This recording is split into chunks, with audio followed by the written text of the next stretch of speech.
for that, just to prolong the looks, I guess? Yeah, for sure. The players that are returning, you saw we gave them a bit of a rest this morning, but it's part of the analysis that we're doing within the game. We need to make some calls as we'd like to step forward with a smaller group next week. So it's definitely just giving these guys one more chance to show their skills. And one guy, Dylan Cousins, did he earn that based off of last night, or was Yeah. he scheduled to play tonight, or what? I'd say a combination of the two. I mean, we had him definitely spotted in a group of 14 forwards looking at today, and he moved in. We had 14 guys kind of slotted in, so it's a piece of both. There was a good chance he was going to play, but he confirmed it yesterday with what he showed us that we need one more look here. You talked to Marcus Hansen, and he's always mentions the other Swedes, how excited he is, how he's already spent time with them. Yeah. What does that mean for a guy to have, 5 or 6 of his countrymen with him? And it seems like he really likes that.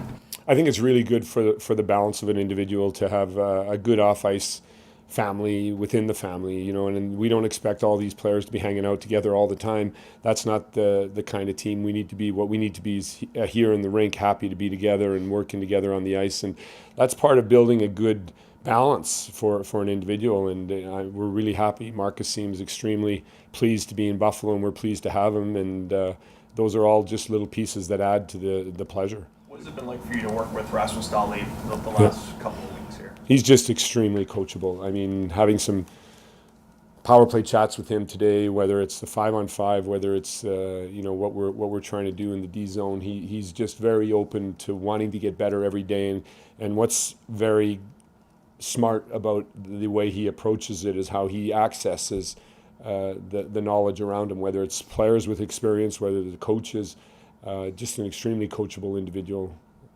You have a lot of positional, flexible guys last night. Yes. Including one of the lines last night. I think all 3 guys have played center at some point. Yes. You got more of that with your guys tonight. How do you adjust moving those guys from wing to center? Yeah.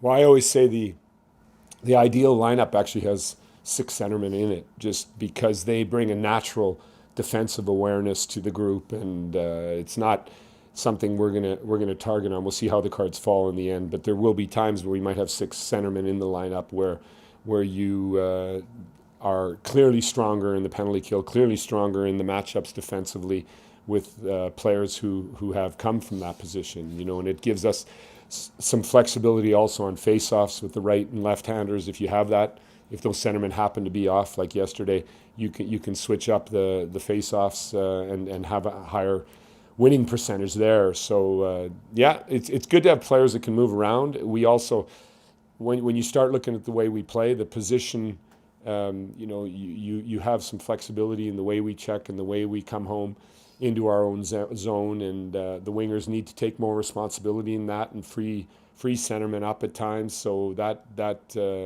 depth of experience helps us. Is there a goalie plan tonight? Is Carter going to get the full game, maybe?